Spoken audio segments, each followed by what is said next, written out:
मृत्यु के बाद 47 दिन तक आत्मा के साथ क्या होता है? अल्पविराम।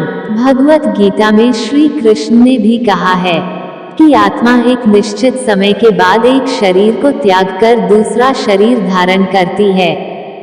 अर्थात शरीर तो नश्वर होता है जबकि आत्मा अमर होती है। गरुड़ पुराण में वर्णित कथा के अनुसार एक दिन भगवान विष्णु के वाहन गरुड़ उनसे पूछते हैं कि हे नारायण, मैं ये जानना चाहता हूँ कि मृत्यु के बाद आत्मा का क्या होता है और वह जीवात्मा कितने दिनों के बाद यमलोक पहुँचती है। तब श्री हरि गरुड़ से कहते हैं कि हे गरुड़, जब किसी जीव की मृत्यु होती है तब उसकी आत्मा 47 दिनों तक इधर उधर भटकने और कई यातनाओं को सहने के बाद यमलोक पहुँचती है। आगे वो कहते हैं कि जब भी किसी जीव की मृत्यु नजदीक होती है तो सबसे पहले उसकी आवाज जाती है और जब अंतिम समय आता है तो मरने वाले व्यक्ति को कुछ समय के लिए दिव्य दृष्टि मिलती है। इस दिव्य दृष्टि के मिलने के बाद मनुष्य सारे संसार को एक रूप में देखने लगता है। उसकी सारी इंद्रियां शिथिल हो जाती हैं, जिसके बाद मृत्यु के समय यमलोक से 2 यमदूत आते हैं। यमदूतों को देखते ही आत्मा डर से हाहा करने लगती है और शरीर से बाहर निकल जाती है। जैसे ही आत्मा शरीर को त्यागती है वैसे ही यमराज के दूत जीवात्मा के गले में पाश बांध देते हैं और फिर वो उस जीवात्मा को लेकर यमलोक चले जाते हैं। गरुड़ पुराण की माने तो अगर मरने वाली जीवात्मा पवित्र हो तो उसे परमात्मा खुद उसे अपने वाहन से लेने आते हैं, लेकिन अगर आत्मा पापी हो तो उसे गर्म वायु और अंधेरे के रास्ते से गुजरना पड़ता है। पापी आत्मा को यमलोक पहुंचने पर कई प्रकार की यातनाएं दी जाती है। फिर उसी दिन उस आत्मा को आकाश मार्ग से वापस उसी घर में छोड़ दिया जाता है जिस घर में उसने अपना शरीर त्यागा था। घर आकर वह जीवात्मा अपने शरीर में फिर से घुसने का प्रयास करती है, लेकिन यमदूत के पाश से बंधे होने के कारण ऐसा नहीं कर पाती।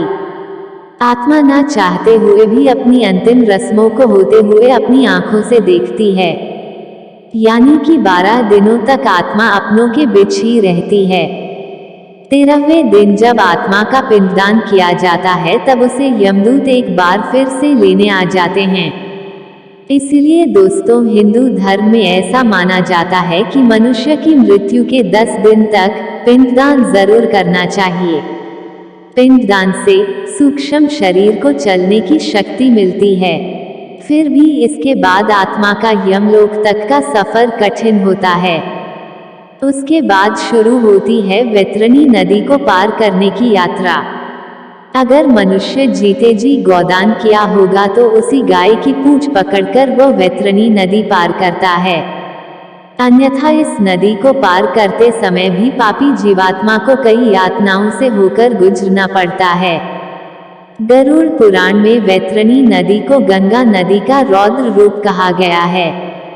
इस नदी से हमेशा आग की लपटें निकलती रहती है, जिस कारणवश ये देखने में लाल दिखती है।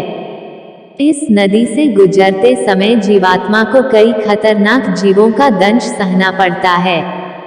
इस नदी से गुजरते समय आत्मा को ऐसा महसूस हो रहा होता है माना जैसे कि कोई उसे इसमें डुबोना चाह रहे हो। वैतरणी नदी पार करते समय उसे पीव से भी होकर गुजरना पड़ता है। इस तरह पापी जीवात्मा को इस नदी को पार करने में 47 दिन का समय लगता है। उसके बाद जीवात्मा यमदूतों के साथ यमलोक पहुंच जाती है, जहां उसे उसके कर्मों के अनुसार सजा भुगतने के लिए नरक में भेज दिया जाता है। इसलिए दोस्तों, अगर आप मृत्यु के पश्चात इस तरह के कष्टों को नहीं भोगना चाहते तो अपने जीवन काल में अच्छे कर्म करें, क्योंकि चाहे आप जिसके लिए भी जीवन भर बुरे कर्म करते हैं, ये याद रखिए कि मरने के बाद कष्टों को भोगने के लिए आपके साथ वहाँ कोई नहीं होगा।